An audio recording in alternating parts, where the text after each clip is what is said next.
second. All right, well, we should be live now. All right, so hi, folks, Steven here. So I'm going to give right now a recap of my time at Anime Banzai in Utah this weekend. We're going to go over basically all 3 days of the convention. On Saturday, we did a panel, me and Ann from PP Podcast. And I also did some Pokemon Go Community Day stuff here today. So we'll talk about that as well. So yeah, just to briefly introduce, and then at the end, I expect that we'll have some time maybe for Q&A. So if you're in the chat there, go ahead and type some stuff in. Anywho, so as for why I came out here in the first place, nothing against the state of Utah, but because I didn't go to Worlds this year and I'm not going to the Fall Internationals, I had, as I said, the first world problem of too many vacation days that I didn't want to cram all at the end of the year for the holidays. So I asked Ann, hey, do you have any conventions coming up this fall in the Salt Lake City area? And she gave me a couple options, and this is the one that worked out better. And I, put in an application for a panel, and we got accepted. And we'll talk a little bit more about that further in. So normally when I go to these conventions, if it's Anime Milwaukee or GeekCon or other conventions in the Northern Illinois, Southern Wisconsin area that I've been to, I've been doing some sort of press coverage while I've been there. And that means I have, usually I'm actually only there for like one day, maybe part of the evening on Friday and headed back on Sunday. That's kind of the way things work sometimes. This time I was here all 3 days of the convention. I got here on Thursday, flying in from Madison. And Friday was the first real day of the convention. I was not pre-registered, which they encourage you to do before the thing there, but they closed it off before my panel was accepted. So that was a little bit awkward. But waited in line. Luckily, it was a little warmer here than it was in Wisconsin. It was actually fairly mild this weekend, which was nice. But I waited in line I got there a little after 8. They started letting people or handing out badges at, I believe, 9. So I did wait there a little bit, but it seemed better than just getting there right at 9 and then waiting in line for however long that would take. So I went into the convention, and the first day went to a few panels. In particular, excuse me. In particular, I went to one I think it was called The Great Anime Debate, which I enjoyed to a fair extent. To be honest, my main interest is I knew that was the same room that we were going to have our panel in on Saturday, so I kind of wanted to check it out and get an idea there. But I did eventually run into Ann on Friday, and throughout the day I also did some other things, spent a fair amount of time in the gaming area, played some TMNT Arcade, the one from '89. I had that set up there as well as a few consoles and a few other things. Went to the Artist Alley and also to the Vendor Hall. These were 2 separate rooms, actually separated by a decent amount of distance. But the Artist Alley has mostly, obviously, art-related crafting things and things people have drawn and stuff. It is a place where things are sold, and I actually wound up buying some locking pins, locking backs for pins, because actually I had lost somehow the back to my Meloetta pin. Let's see here. Sorry. Got the notification for My Life in Gaming. If you have any questions, go ahead, toss them in the comments. I don't know that the group chat always works the way I would like, but go ahead and toss those in there if you have questions about the convention or want to know about certain things. But anyway, let's see. After all of that, well, those were the one things I did buy, in terms of any sort of merchandise. Let's see. And after... Because actually in the dealer's hall, they had a lot of different things. I looked at various stuff there. They had a lot of plushes, obviously. They had some DVDs and Blu-rays at various places. Those pop figurines. I thought about buying the Carmen Sandiego one. Having growing up in the 80s and 90s, I had quite a bit of exposure to the Carmen Sandiego games Although this one it said TV because I guess it was tied in with the PBS game show, Where in the World is Carmen Sandiego? So that was a little bit strange there because it started as a computer game. But anyway, but I actually ended up not picking up anything there. I was a little disappointed. This is basically the third convention this year I've been at that has not had really any actual video games for sale. Like they had some associated merchandise. They had some puzzles from like Mario Odyssey or Zelda and stuff like that at one of the retailers in the vendors area. But between Anime Milwaukee, GeekCon, and this one, I did not see really any like retro or modern video games up for sale, which just seems kind of odd. I know it's an anime convention, not a video game convention, but there is a pretty good overlap. And of course, you know, there's a lot of animes based on video games and vice versa. So it seems like fertile ground.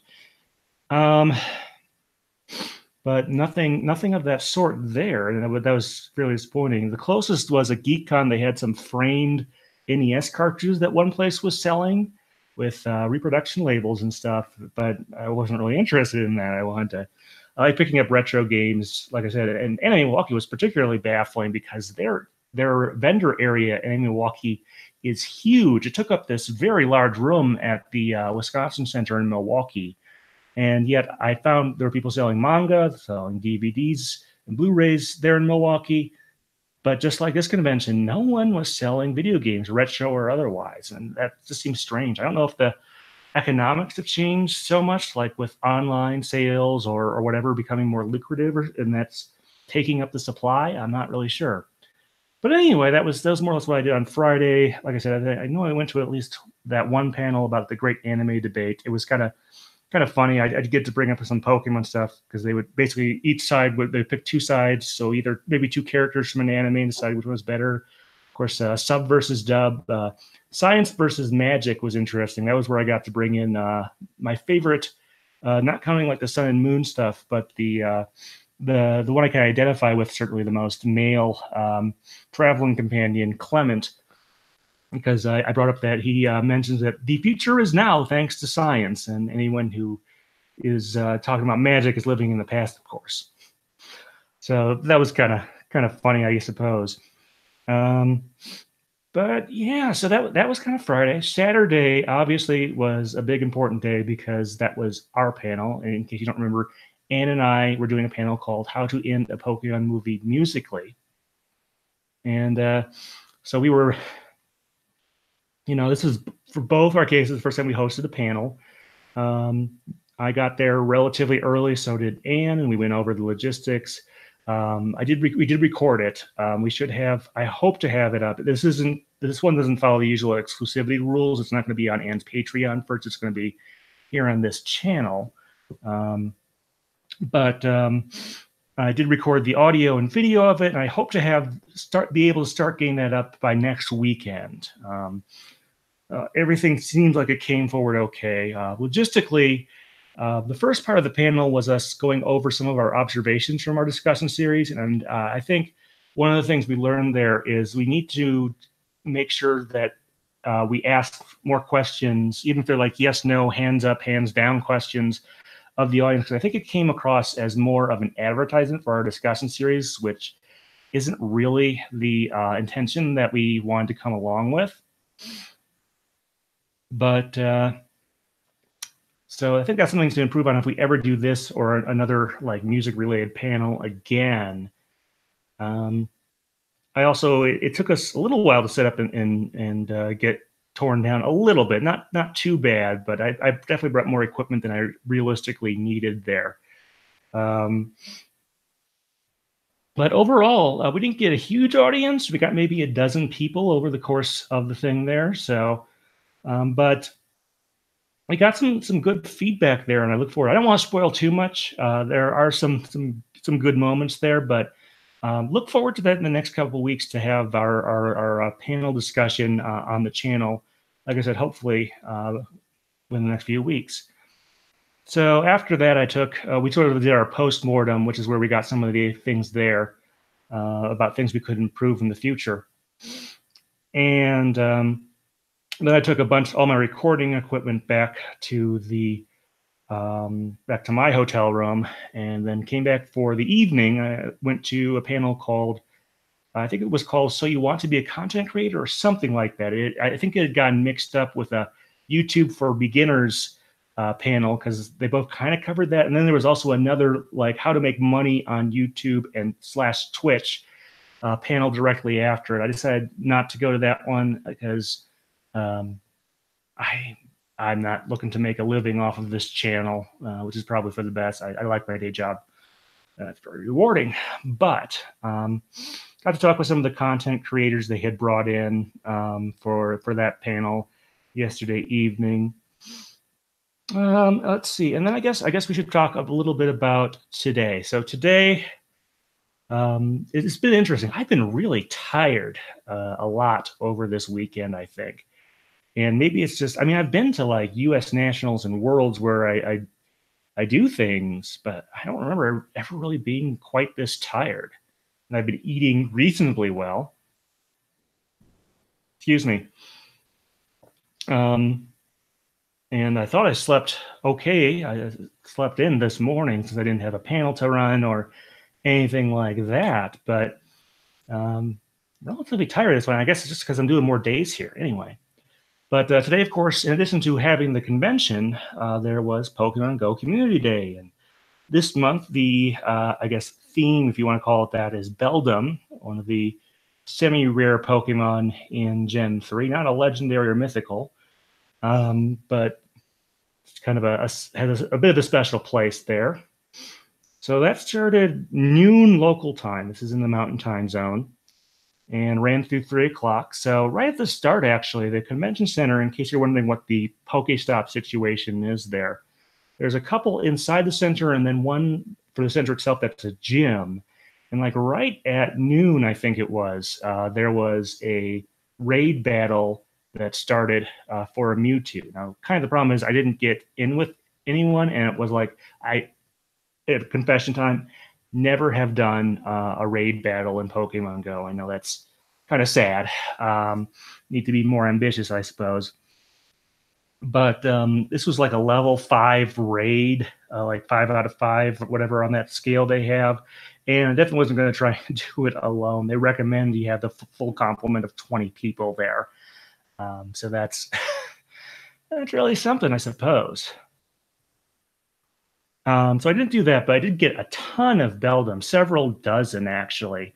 So I picked up enough to get, well, I evolved into Metang, and then actually after that I finally got a couple shiny ones. I decided, well, if I can get enough, I will get a shiny Metagross that has Meteor Mash. And so I went through all that process. I did buy, I haven't really put any of my own money into the game. The currency I have is still that credit I have from last year's Pokemon Go Fest in Chicago. But I did buy that and managed to get enough Beldum to pull that one off. I've got a shiny Metagross. It's got the gold X on its face instead of the usual silver one. So instead of being like a cobalt blue, it's more of a steel or a silver. So that's I guess kind of nice. It's also I did a lot of first. First of all, I crossed into level 20 range, so I can now normally get Ultra Balls in Pokemon Go. I evolved some stuff, got a bunch of new Pokedex entries. Really, actually enjoyed that a lot. Didn't really go to any panels today, but Pokemon Go Community Day, it was kind of interesting being at a place with so many other folks at that time. Kind of tailor-made for the experience, I suppose, although I did notice a weird behavior with the Pokemon in the gym represented by the convention center, because what happened there, the little hearts that show you how much stamina or whatever those Pokemon that are at the gym have, was like bobbing up and down like a lot. Like sometimes they would be nearly full, other times they'd be kind of all over the place. It was kind of a very odd experience. And a lot of like slow down the game. I don't think it was just my phone, although that could have been an issue since I kept moving from Wi-Fi to cellular back and forth because of sort of the arrangement of things here. and it just went up and down and up and down. And I think it just might be that there were so many people in that one area who were obvious or who were more inclined to play Pokemon Go that was sort of moving things up and down. But that was fairly good as well. I enjoyed that. So tomorrow I head back to Wisconsin, and overall I really enjoyed my time. Despite, like I said, I always want to. I like picking up retro video games, especially since at conventions you get the opportunity sometimes to pick up import games that might be much more difficult otherwise.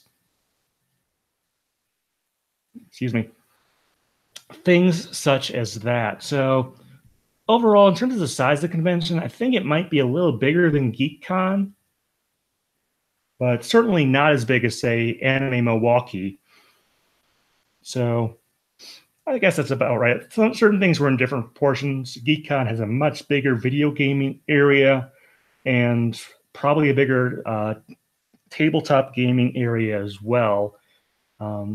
Actually, the tabletop gaming area, I had a nice opportunity to play a couple rounds of Seven Wonders, which, if you don't know, is this drafting game where you represent ancient civilization. Your goal is to score points basically by building things, is how that game works. We played a couple rounds of that. I won the first one and came in last in the second round. So it's just kind of how things go sometimes. It's still a very fun game. Let's see what else has been going on this weekend. I was kind of curious after what happened with, I guess maybe it was last month. I think it was the Chikorita one. So it was either last month or the month before. I'm not sure. Where they had a little surprise where you had the Ditto that we found out later, of course, were Meltan or however that one's pronounced. No such surprise this time around. I can't say I'm totally surprised about that, but it still worth my time. So let's see. Well, if you have any questions, go ahead and give us a comment. Always like to hear that. I think I'll give you an update on what's going on with the channel right now. So first off, if you like our discussion series, remember I said earlier that on a normal episode, Anne gets those as an exclusive for a month. And just a week or two ago, she posted up our movies 14 discussion. Of course, that's Pokemon the movie White/Black. Victini and Zekrom/Reshiram. So she posted that up. We had a very interesting discussion. That'll be on my channel sometime, I guess, next month after her exclusivity expires. Other things I'm working on. Well, we've got the new games. I don't want to spoil too much. I have a song parody project in the process of, I guess, getting produced. I've contacted some folks about doing the instrumentation and the vocals. And I hope to have that out by the time Pikachu and Eevee Let's Go on Switch comes out. Really looking to have that one done. And those are kind of the main things. I do want to do some more musician interviews over the next few months to kind of close out the calendar year. And other things, the next thing actually that should be coming up is a pre-release for the next TCG set. Those started this weekend. They continue into next weekend. Not one in the Madison area this time, so I'm going to have to head over to like either Rockford or near Milwaukee or to the Tri-Cities area of Wisconsin to go to one of those. But I still like to cover the TCG, even though music and media has become the main focus. Speaking of media-related topics, of course, I didn't do a short little blog video last weekend where we talked about how it looks like there are more locations for the Power of Us than there were for I Choose You. So I think that's a good sign. And hopefully more things to come in the future. Well, other than that, that was sort of my time at Anime Banzai. I'm not sure if I'll be back next year. If I'm not, it's not really the convention's fault. It's just that this is how my schedule happened to work out this year, and it seemed like a good opportunity. I did talk with Anne. She has a less, I should say, flexible work schedule than I do. And so, but I did offer that if she ever can make it down to Milwaukee or over to Madison for Anime Milwaukee or for GeekCon at some point, or maybe some other convention in my neck of the woods, that I'd be open to doing the same panel or maybe a variant of it at a convention there. In any case, if there are no questions, you can go ahead and type those in, but I am going to wrap up here a little bit early, but did want to get some of that information out. In any case, thank you very much for watching. I like to do these after each event that I go to, just to give a little recap. But all right, folks, thanks.